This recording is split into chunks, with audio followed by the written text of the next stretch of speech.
Cedar Middle School sees a $12.8 million expansion. LaVerkin's Rim to River Trail opens soon, and Santa Clara celebrates the 3rd annual Southern Utah Mighty Steps for Down Syndrome Extravaganza. You're watching St. George News at 5, brought to you by our studio sponsor, We Win Injury Law. Good afternoon, I'm Monica McLaughlin. Cedar Middle School celebrated the opening of its new $12.8 million music wing and science classrooms, enhancing the learning experience for over 1,200 students. We'll go to Jeff Richards for more on this story. Growth continues to happen in Iron County School District, which saw one major construction project finish just in time for the start of the new school year. Cedar Middle School's new music building gives hundreds of students in the school's popular band, orchestra, and choir programs more room to learn and practice. Additional science labs and classrooms were also added. District officials said the $12.8 million project is the latest one to be completed from those approved by voters in 2021. Meanwhile, work continues on other construction projects, the largest of which is Cedar City's new East Elementary, which saw its exterior walls go up recently. Superintendent Lance Hatch said the district's anticipating even more expected growth in the years ahead. I think it's coming along a lot faster than we thought. We're now at a point where we have almost all the walls up. A long way to go still, obviously, but the work is progressing really fast. They told us 3 years, and I think they're going to beat that by quite a bit based on what we're seeing right now. And the other thing I would just mention is the excitement we have for additional capacity. We're going to be able to have up to 800 if we were to really max out the property. And right now at East, we're over 500. So it really gives us an opportunity to capture some of the growth that's happening in the community. Not all of it, because we're growing in other places as well, but it really puts us a step forward in growing with the community that's one of the fastest growing areas in Utah. Thanks, Jeff. The new LaVerkin Rim to River Trail is set to open soon, connecting the rim of the Virgin River Canyon to Confluence Park and enhancing access to the Red Cliffs Desert Reserve. For more details, we'll go to Stephanie DeGraw. The steep LaVerkin Rim to River Trail will soon be open to the public. The trail begins behind the River Rock Roasting Company and connects to Confluence Park on the Virgin River. Sarah Bennett, Executive Director of Trails Utah, said it will connect with other pathways. The Rim to River Trail in LaVerkin was really a fantastic project to be involved with.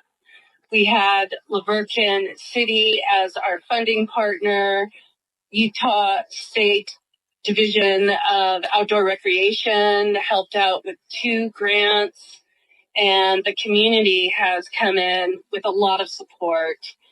Even though it's a short trail, it drops quite dramatically from the rim of the Virgin River Canyon down to Confluence Park below, and really presented some challenges. But our trail builders did a fantastic job, and that trail now can provide access to all the trail and really beautiful, pristine riparian area in the canyon bottom. Thanks, Stephanie. In Santa Clara, the 3rd annual Southern Utah Mighty Steps for Down Syndrome Extravaganza brought together families and friends to celebrate inclusivity and raise awareness for individuals with Down syndrome, showcasing the powerful stories of local mothers advocating for their children. Here's a closer look at this inspiring event. Over 300 residents gathered at Swiss Memorial Park in Santa Clara for the 3rd annual Southern Utah Mighty Steps for Down Syndrome Extravaganza, celebrating Down Syndrome Awareness Month. Organized by passionate co-presidents of the Southern Utah Down Syndrome Foundation, Celeste Hallman and Katie Christensen. We're so grateful. People have just shown up in so many ways. Down syndrome isn't scary. These children and these adults with Down syndrome are just like any other person, any other child, any other adult. They want to be treated the same way. They want to be included. They want to be integrated with the typical crowd. And we just want them to know how much of a joy that our children are. This event grows bigger each year as families come together in support of their loved ones. Families, volunteers, and local royalty joined a heartwarming parade around the park, showing solidarity and support.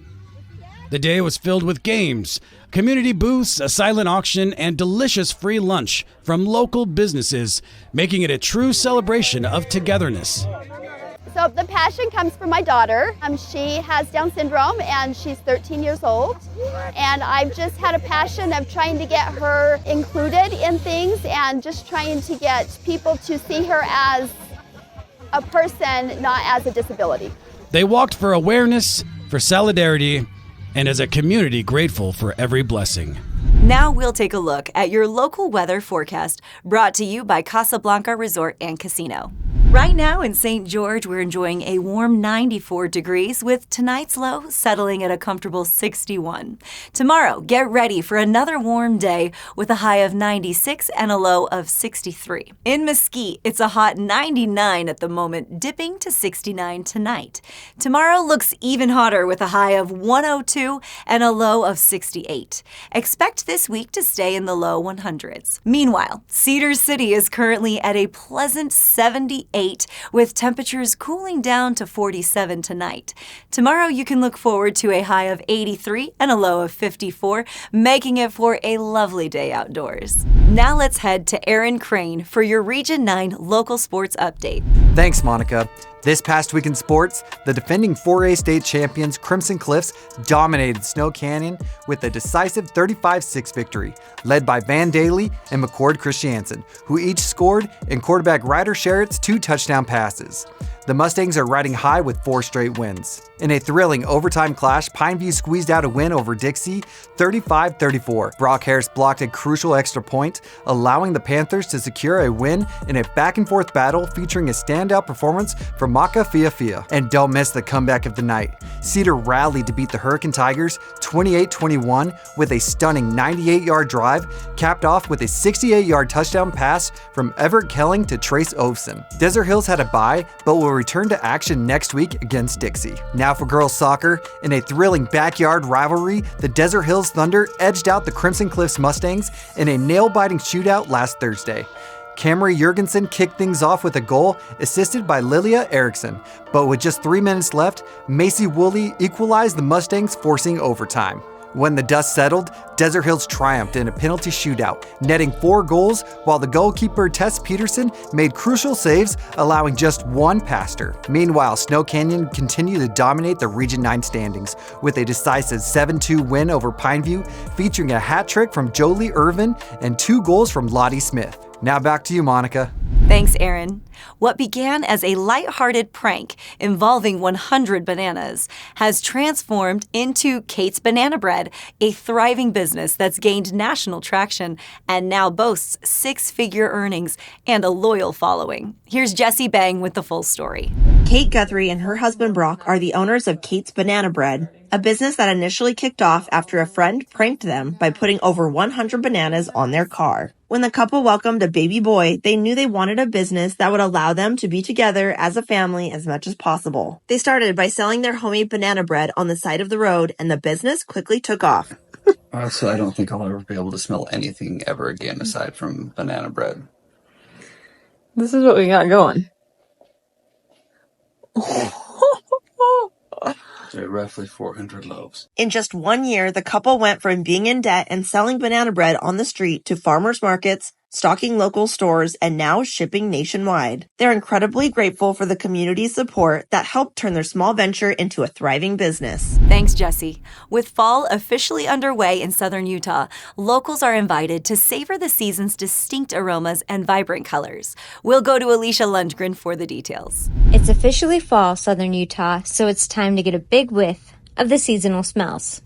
Autumn's quintessential aromas include pumpkin pie, apple, and cinnamon, and of course crisp, cool air and fallen leaves. This season smells earthy and even sweet. But why? Dr. Jacqueline Grant, director at the Grand Staircase Escalante Partners, told St. George News the microbes in the soil break down fallen leaves, producing chemicals like monoterpenes that humans can smell, and sometimes they're pleasant. Examples of monoterpene scents include cloves, juniper, and lavender.